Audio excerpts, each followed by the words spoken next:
So I actually still have no idea. Hunter, why are you leaving for Australia tomorrow? I heard it was something about homelessness. 2 weeks? Oh, 2 weeks. This guy. Oh, there it is. Oh, there it is. Yeah. That's a way nicer mic than we have. That's Just got the nice as mic. fuck. Yeah. What a fried individual. Right. Good dude. I am going there to do missions work.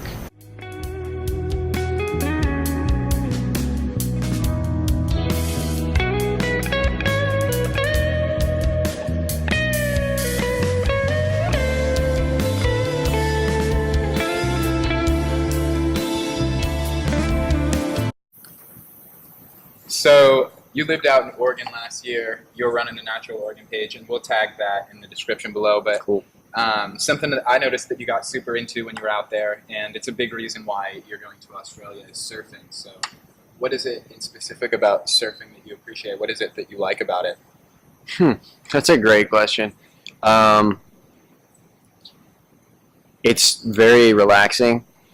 I mean, have you tried surfing? Yeah, so sort of what I thought was cool about it is that it's the only thing that you can do where you sort of like move at the speed of the earth. Like you can ski and you go down a hill. Yeah. But with surfing, it's like you feel the energy of the earth and it carries you to the shore, and that's what's sort of different about it than anything else I've ever done. It's nice, and like I love water. Yeah.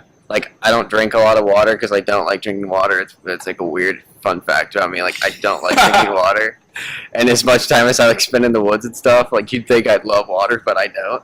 But I could swim in it all day, and I could surf all day long. Literally, I'd go to the beach with my friends, and they'd be like, I'd go out and surf for a couple hours, and they'd go out for like an hour, and I'd come in and get like a drink. They'd be like, "Oh, like you ready to go?" And I'm like, yeah, far from it. I'm going back out." And that was kind of the turning point for me when I just started going alone, because all my friends like wanted to surf for like an hour, half hour, and I just want to surf all day. So I'd drive up to my favorite beach. It was called Short Sands. It's about 2 hours 2 hours south of, don't quote me on that, because I really don't know. But 2 miles from Cannon Beach. And so I'd go and I'd drive through Cannon Beach, pick up some chips and like water, drinks to take to the beach with me, and just get to the beach about 7:30 and surf till like, I don't know, 5 o'clock till like sunset-ish time. So What was it that made you enjoy it so much? Like your friends were only out there for an hour, but you somehow wanted to do it for what you said, like 3-4 hours at a time? yeah, I could do it all day long. Do you ever feel the same way about photography, though? Oh yeah, I could take pictures all day long. That's sort of what I mean, is that you've always sort of had that way about you, where whatever it is that you're doing, you fully dedicate yourself to. Like, I remember in middle school it was running, and you still run a lot, but like... I actually don't, but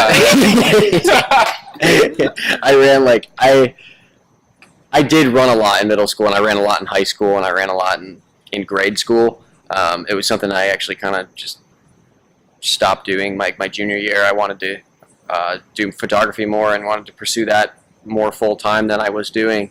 So I had to get a job, so I had to quit cross-country. So I took a break from it for a while. But I'm slowly but surely picking it back up, because I did love running. I still love running. Mm-hmm. But yeah, no, like photography was the same way. Like in high school, like I'd go out for a photo project and take, the project would be like take 5 photos, and I'd come back with like 800. Just because, like, not only do I keep my camera on, continuous shutter, but I just could literally drive around all day and take pictures. I mean, if it weren't photography, applying that to any skill, imagine everyone else does 5, you do 800, what that would do for you. And I think it's a pretty good example for anyone, Hunter is doing much more than most 19-year-old kids are, and it's because of that mentality of doing 800 when everyone else is only required to do 5. Yeah. You know what I mean? That's what I'm trying to think right now, is why, like, is that quality, your ability to get super focused and do something way above the level that most people are executing? Is that something unique about you, or do you think that that's something everybody has? They just got to find the subject that gives them that passion. I mean, I definitely think that you definitely have to find, like, your niche. And, like, just once you figure that out, like, I think everybody has that. Like, everybody can focus on one thing for the longest time, but you just really, really, really have to enjoy it.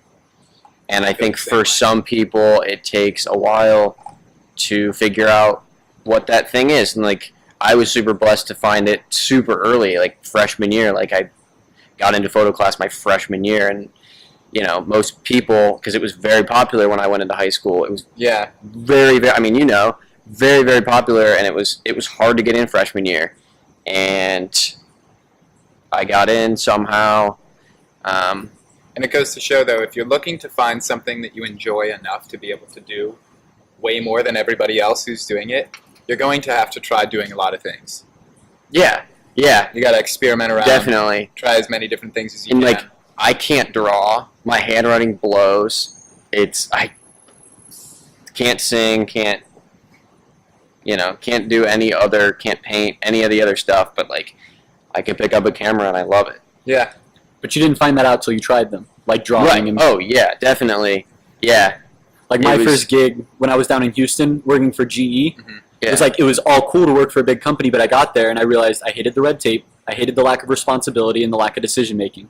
And I feel like learning what you don't like is just as important as learning what you do like, and finding the intersection of what you like and what you're good at, and then finding a way to make that valuable to everybody else. Turns a hobby into like an actual profession that you can create. Yeah, definitely. Yeah. That kind of goes with something like my dad worked for, he works for Nike, and when he started working for Nike, he had never really worked on like an actual computer before. And they, when he got the job, they gave him a computer, and he's like, I don't know how to use this. And he just like started YouTubing everything and looking up everything on YouTube, and just slowly but surely figured out how to use a computer. And now he's like a genius with a computer. Yeah. I mean, does college sports marketing. So, you got to be good at Photoshop, etc. for that kind of job. Absolutely. So, Are you using this YWAM? Yeah. So are they paying for everything for you to go out to Australia? I actually paid for everything. So it's all on you. It is. Okay. Mm-hmm. What does the YWAM provide? So it's a Christian organization, and I just kind of, the past few years, I've just kind of like struggled with, I used to be like very like into my faith, and I just kind of was straying far from it like over the past few years. So I wanted to kind of dive back into it and going to church more and that kind of thing. So that was kind of like what really got me.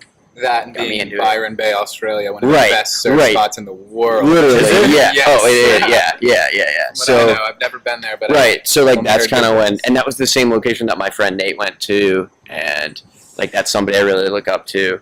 And I figured, So the photo opportunities would be great, and the outreach stuff will be great. it's certainly a valiant effort of Hunter to help people in need, especially somewhere else completely foreign to where you're from. That it's not something that's new to him. He talked to a bunch of people who were homeless in Cleveland, heard their stories, and actually wrote a book and donated all of the profits to a charity that benefited homeless people in Cleveland. And so this kid is young, but the shit that you will see him do in the future is really going to impact communities, and I'm so proud of the person that he's become. But Hunter, thanks for coming on. Anything else you have to say? Thanks for having me. I love Columbus.